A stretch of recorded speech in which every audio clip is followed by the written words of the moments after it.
Ogni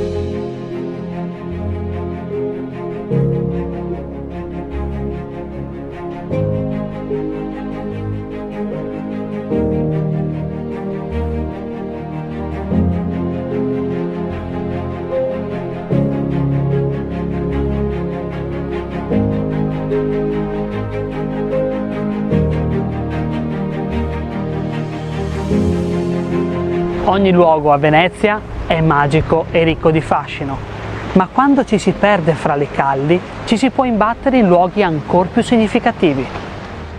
Il campo dell'abbazia è uno di questi.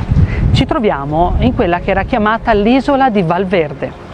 Gli edifici che si affacciano sul campo dell'abbazia sono la scuola vecchia di Santa Maria della Misericordia e la chiesa dell'abbazia.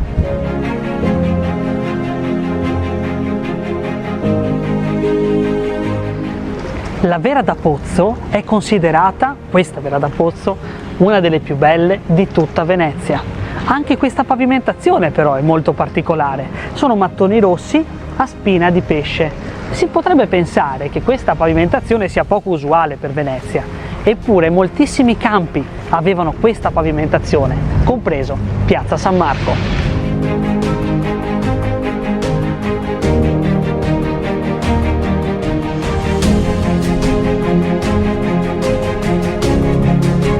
Già nell'anno 1000 qui sorgeva una chiesa, è stata poi distrutta e ricostruita nel 1300 e restaurata nel 1600.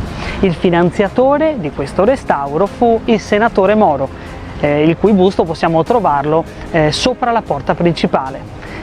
Ai lati della porta principale troviamo altre due statue, la Costanza e la Misericordia.